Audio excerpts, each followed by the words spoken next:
Yo, what's going on? It's Michael Indo. Welcome to the Rhoze podcast. We're here again, and I'm happy to be here with a good friend of mine. It's been a little while. It's been a little while. But we'll catch up on the podcast. Want to give an introduction to Chelssology, Chelssi, however you want to go by it. I like to consider her a conscious creator, just being very aware of what she puts out.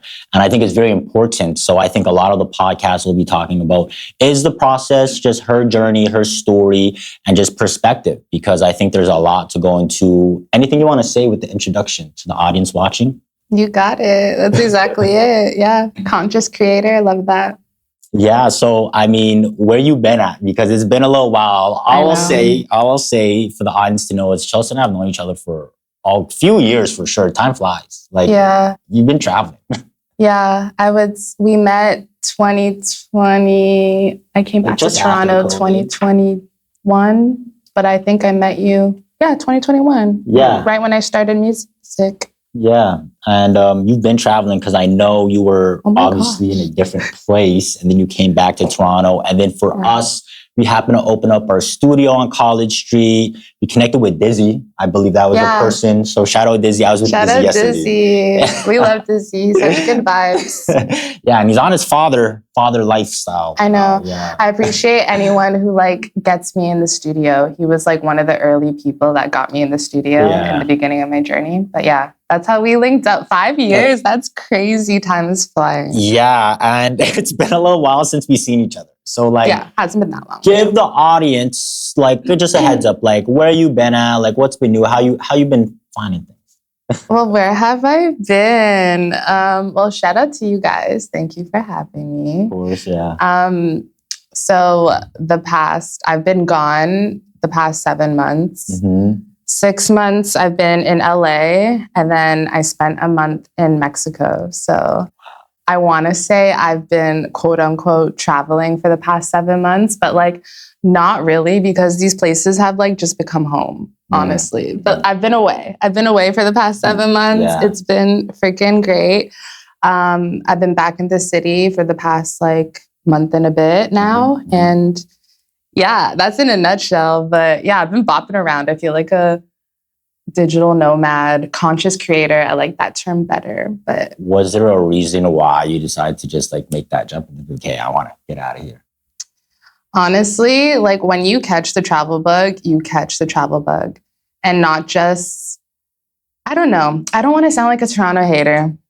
I've realized that you gotta use it to your advantage. Uh-huh. And it's kind of my superpower, being the underdog. It's almost the equivalent of a random Eastern European country. You're just underground, niche and different. Mm-hmm. I find that when I travel, but I don't be in Toronto. Love that I'm from there. Don't like the city. So I just had to leave. I left. Yeah. My travel story is kind of it's been a long time. I've been a lot of different places, but it's nice to be home for what it is. But I just really needed a different scene, motivation. Yeah. Well, we can talk about it because I feel that's such a thing in Toronto. That whole it's such a love and hate thing. Yeah. So tell the audience, was it just you traveling or was it Yeah, so solo traveling. It's something I've been doing since I was in my early 20s. Don't want to give away where we are in life. But yeah, I've been in LA just pursuing music, chasing my dreams. And I was in Mexico, by myself. I think solo travel is so not just fun, but it's just so life-changing. I sound so cliche. I can go on a rant, eat, pray, love, but until you actually do it, it's just so cool to it gives very much main character energy. So I feel I'm the author of my own story. My narrative or the plots just keep changing based off of my mood, not based off of anyone else's. Yeah. So yeah, in a nutshell, it's been me traveling, but I've met so many great people along the way. I've built communities, especially in LA. Mm-hmm. So for the past, I want to say for the past 3 years now, I've been in Toronto, but I've also been back and forth to LA, like just trying to build a life out there, basically. Yeah. Immigration is hard, but I've been making networks, making moves, making connections, and that's like now my home away from home. So we're a bi-coastal baddie now, and I love that for me. I absolutely love that for me. Like, I mean, LA, I don't think I've been there since like pre-COVID, to be honest. So like, has it changed? Like what's the scene over there like? So yeah, I went for the first time in 2023 because now it's been 3 years now going back and forth. So I don't know how it's been pre-COVID, but everyone there, especially the LA natives, say that like LA specifically, I don't want to say Cali as a whole, you know, it's so diverse, but LA is so different. Yeah. Like negatively, unfortunately, like in the past 3 years, the time that I've spent out there, I've seen so many changes, like crazy SHIT. Like honestly, we are so sheltered as Canadians. Like so freaking sheltered, man. And I've been around, like they are different breeds, we're different breeds, but definitely privileged. Some of the shit I've experienced out there, but like from the fires to the ICE protests to like the lockdowns to every other natural disaster and economic crisis they've faced, like, It definitely makes me feel like, Canada and Toronto is just so behind, like the culture and just like the timing and stuff. So like, it's good to just go out and like, obviously you've been to other places, like Mexico, and you mentioned Korea, right? Yeah. Okay. So Mexico, amazing. And I feel like most people have been. Yeah. Have you been to Mexico? I have, yeah. Okay, where did you go? Sorry if I butcher the name. Oaxaca? You went to Oaxaca? That was the place where Frida Kahlo is from, I believe. The painter? The girl with the eyebrow? Okay, sure. Amazing. But I know of it as like a food like capital. Yeah, they got bombed so cheap too. Oh my God, I love it. I didn't get to go there. Yeah. Okay. Where were you? So I started in the infamous Cancun. Okay. Again, very much like a different, I feel like solo travel is so different because I didn't like stay in the resorts like on the beach like everyone else, which I've heard is Cancun is like, I've also heard Cancun is like the popular touristy place. But I stayed in like downtown Cancun in a hostel, like backpacker style. I did see other tourists because I stayed in a hostel. If you know the hostel culture, like it's other like solo travelers and etc. But outside of the hostel, like the culture outside of it is very local. Like it wasn't given the resort life. Like I lived like a local there. Cancun was cool, but then I went to Merida, which is a very small town. It's like the safest city in Mexico. So I went from Cancun, the most dangerous, to Merida, the safest. And then I randomly met a local in Cancun and he was going and he invited me on a random road trip. And I was like, this could go two ways. This could go really bad. Yeah, like some, this could be really bad or really good. And honestly, we were like, he had great English, but we were like singing Spanish tunes the whole day. By we, I mean mainly he. It was so good. Merida was cool. It was like carriages, like horse carriages and like very old school, very slow pace of life. And then I went to one of my top 5 favorite cities now in the world, Mexico City. I'm sure a lot of people have been. I've never been. Oh my gosh, like loved it. So I spent a month there and I could have spent much longer, but then I went back to LA and Mexico City was great. I can go on and on, but like stop me, please. I'm actually impressed because it's like you're in Mexico and you got to speak your Spanish there. So how was getting by? Like you were able to kind of go through it, or was it like Google Translator? Yeah, Google Translator all the way. And people ask me like, because I've been traveling a lot of like Latin America for the past couple of years. Google Translator is your best friend, and I've made legit friends and just translated based off that and charades and vibes. So you're always going to make excuses why you can't do something, like, of course, the thought of going to a foreign country in a different language that you know nothing about sounds absolutely insane, but like go on like Nike and just do it, a little. Like, sorry. I know you've been traveling. When I met you, you used to tell me, like, I remember when I first met you, you were in Brazil. I don't know, Brazil or Colombia or some shit. And I was like, oh, that's so cool. That was before I had gone to Colombia. Okay. I love people that travel. I guess we resonate, we connect like that. Yeah. Well, one thing I was interested in is like just talking about the diversity, because you took a jump too living in Korea. Were you not? Yeah. So that's kind of like where I really, well, that's not where I fell in love with travel, but yeah, I did. That was kind of like the starting point, would you say? One of the starting points. Yeah. So I went to, where did I start? I did university. I did the whole conventional school thing, did a bachelor's in criminology, went to school out here, but I'm sure you've heard of like an exchange program. Yeah. Where international students, I studied abroad. So I did the exchange program where I studied abroad in the Netherlands. I lived out there for 5 months in Rotterdam. So it's like right outside of Amsterdam. It was super nice. That was my first time living abroad. I had traveled before. I'm Jamaican. So I had traveled back and forth to Jamaica as a child, but like outside of that and like the States, my family's in the States. Outside of that, travel, I actually hated travel. Every time I'd go, I'd like cry because I'd be homesick. Like surprising. Yeah, so surprising. So I kind of forced myself to do this exchange program in university, just like for self-development type shit. Just get out your show. Yeah, I'm a crybaby. Like, why? I need to man up. I need to toughen up. So I actually forced myself to do it. And Netherlands was so amazing. Caught the travel bug there. Graduated university. And then I did like kind of the gap year thing where I didn't really know what I wanted to do. So I decided I wanted to teach English abroad, and I chose South Korea. It was like the best fit for me. And yeah, I lived and worked in Korea for a year, in South Korea, in Busan. Wow. What a coincidence, because I was in Korea for the first time this year. I was over for like some expo with Rhozeland. We were doing some like business stuff. Who are you, Indo? That's what I mean. You be outside too. Well, it was my first time over there, and now it was just like, damn, like Korea, I can see why you love it. Yeah, wait, where were you? So like there's like this expo in Canada. It was like Canadian expo going on. Going back to it, just like being at the expo. So Rhozeland was invited to like this trade expo. We took it because it was like a networking opportunity. And then like where we've been at, honestly, is straight up like, we had the studio, right? So you knew us for the studio on College Street.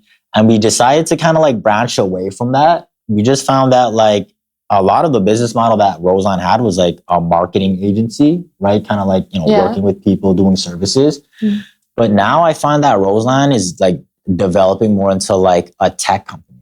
Okay. So like you can kind of say we still want to do the media and everything, but then there's this whole like innovation side where we just find that like maybe it might be interesting to build a business model there, right? So then that's why we took the opportunity to go to Korea.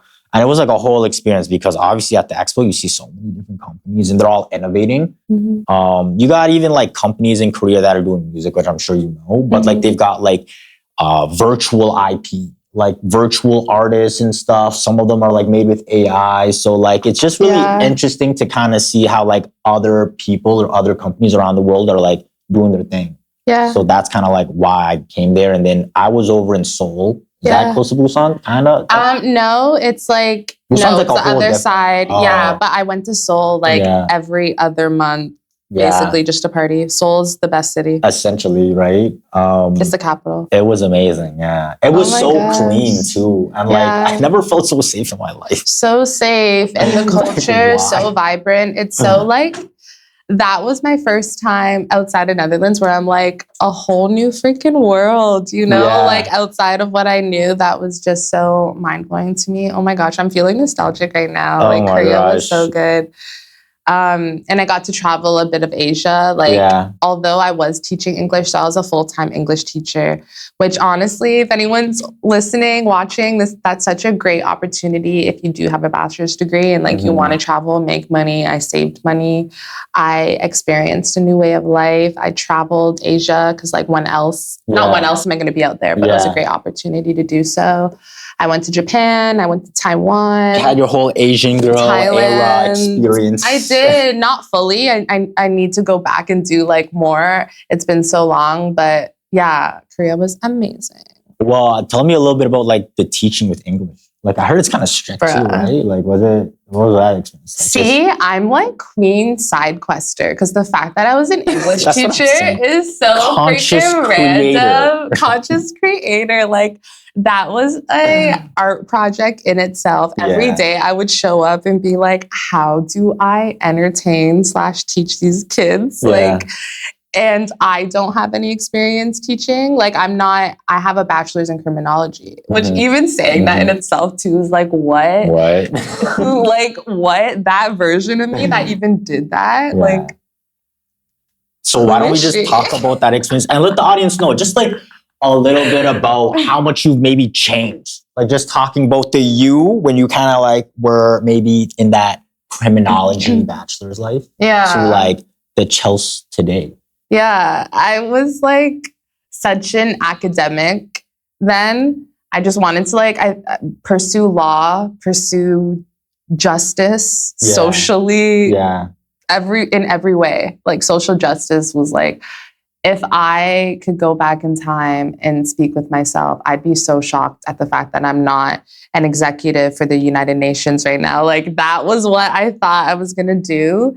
And that incorporated travel too, because I always loved travel. But now that I haven't used my degree essentially outside of teaching English that I did use it for, I make music, I'm an actor, model, other things. I feel like you do so much. DJ, like, like so many different things. I don't even lead with that anymore. But yeah, just going from academic to like the creative, I feel like I blossomed late in life because I didn't realize how creative I am until way after school. It's funny because I remember meeting you straight up. I always felt you were like, quote unquote, a social butterfly, creative. You had your style out there. So then when I hear these things about how like you were like a different type of person and you were like academic, I'm like, damn, like that's... I know. I try to like see if I can go back to that or tap into that work ethic at the very least. Like happy I'm different, but like that hustle, academic hustle is different. It is. Even the fact like, did you...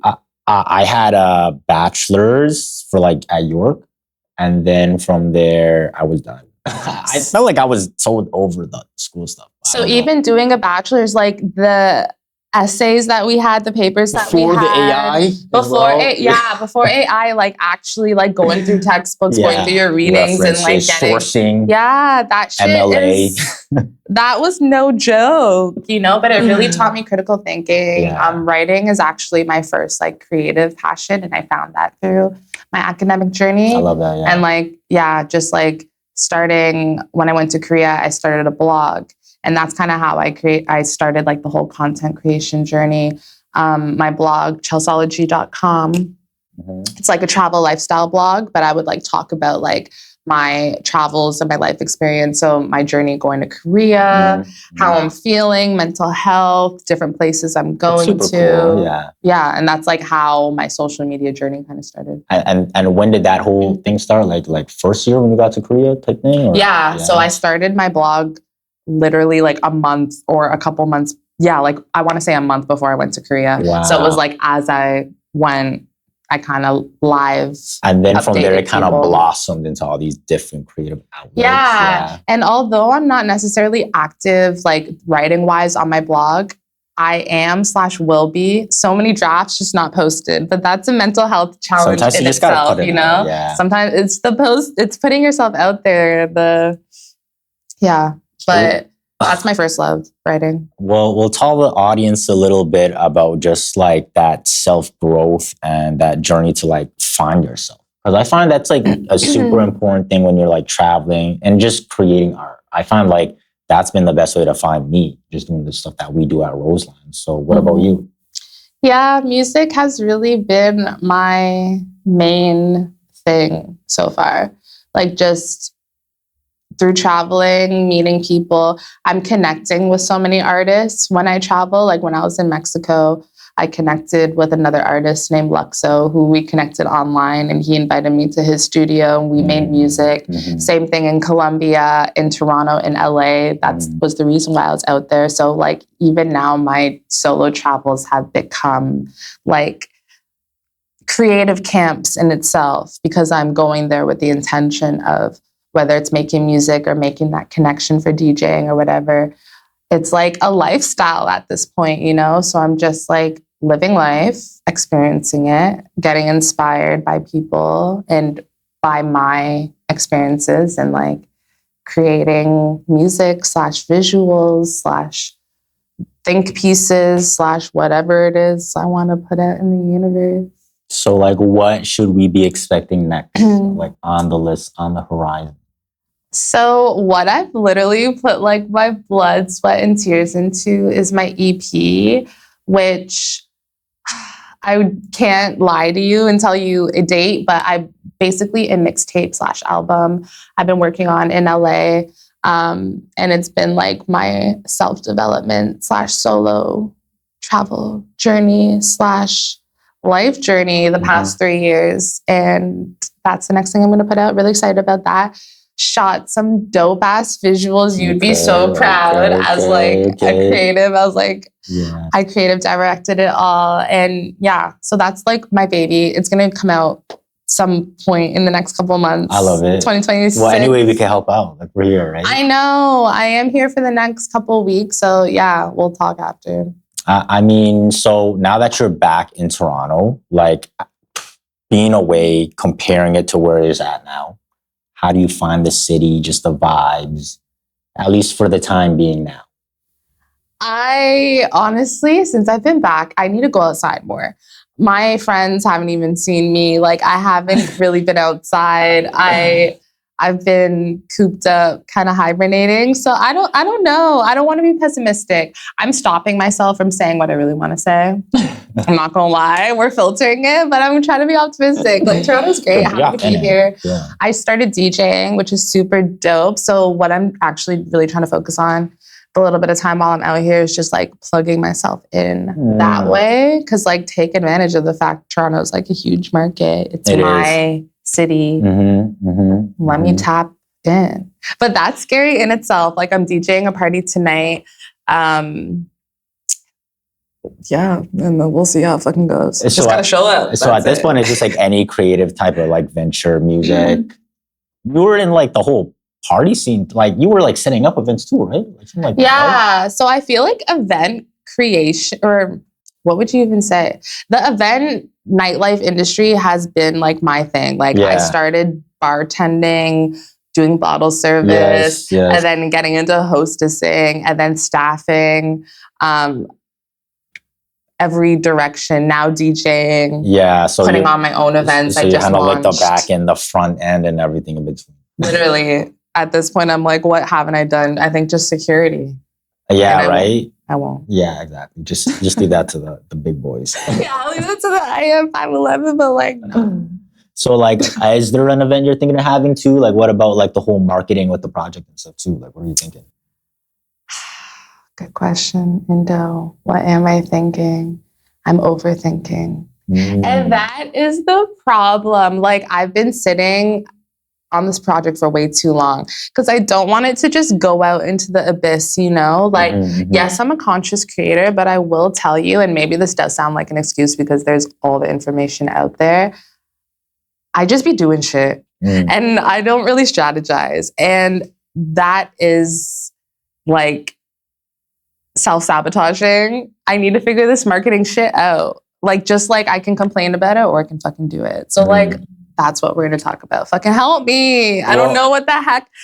I don't know. You're talking events. Should I? Yeah, definitely. Do like a album you have experience doing events and stuff. So I feel like it would just be great as a conscious creator to like bring all these things together. Don't you think? Yeah. Like you have and which is awesome because I'd love to see the direction you're taking it. I remember, just for the audience to know too, Chelss and I were actually working on a video. Like that was kind of one of our early first projects. That was a little, kind of look back, a little bit of a disaster. Wait, what? The drown video? I think so. Wait, why was it a disaster? Not in the sense of like, not in the sense.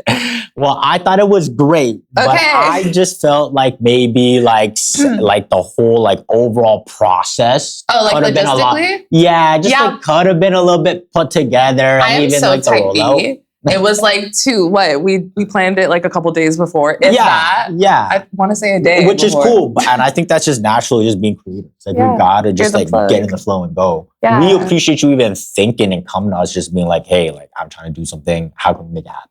Yeah, you plugged me in with Johnny. Shout out Johnny Appletree. Johnny Appletree. He's dope. Yeah, that was cool. Check out my music video, Drown, on YouTube by Chelss. Yes, and like East Side girl too, right? So tell me a little bit about the East Side and just like, again, just the whole connection over there, just for the audience to get an insight of your upbringing. From Ajax, Ontario, you know, the land of the...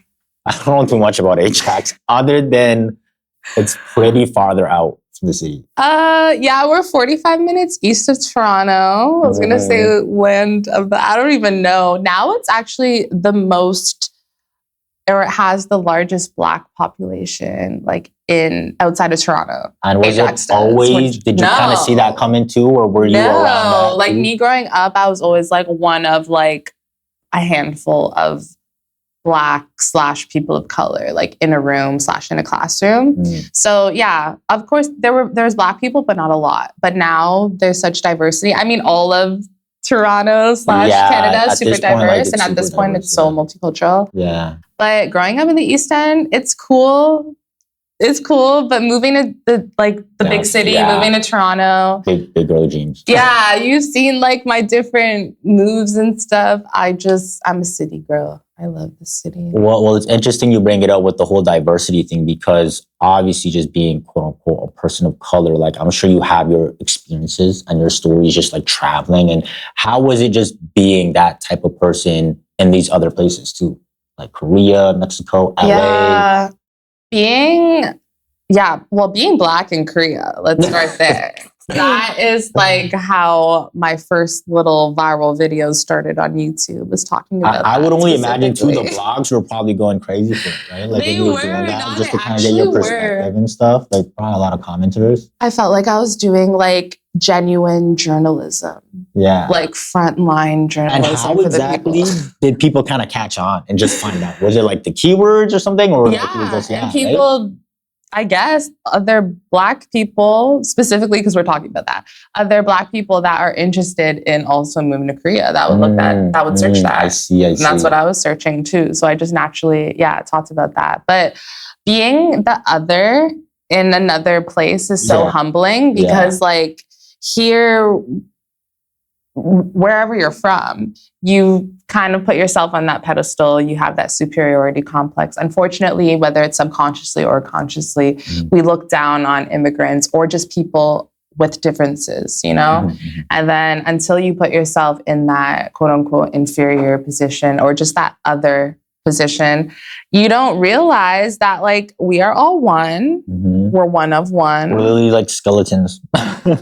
You know, like different fonts, avatars, different fonts. And it's just so humbling. Like I've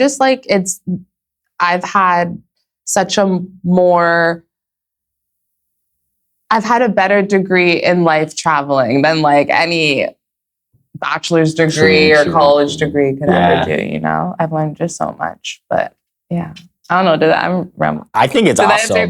Well, why don't we do some like hot takes or just some like stuff for the audience to know, like any crazy wild stories you just found that's like anywhere, LA, Mexico, Korea, Netherlands, that you just felt like maybe it just like gave you a really inspiring moment.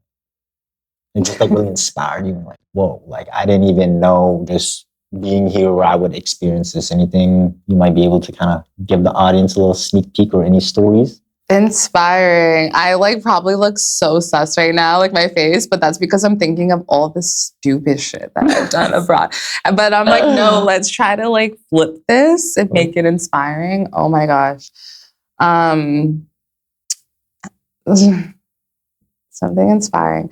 When I was in like, just honestly, just being out in LA, like I said, I've been out there for the past 6 months and like, having my routine where I'm like going to the coffee shop, I'm grinding, like making my own money, making my own connections. I just launched a DJ, like an event. I launched my own event out there called Sativa with my partner out there. Her name is Fab Rock. She's another female DJ.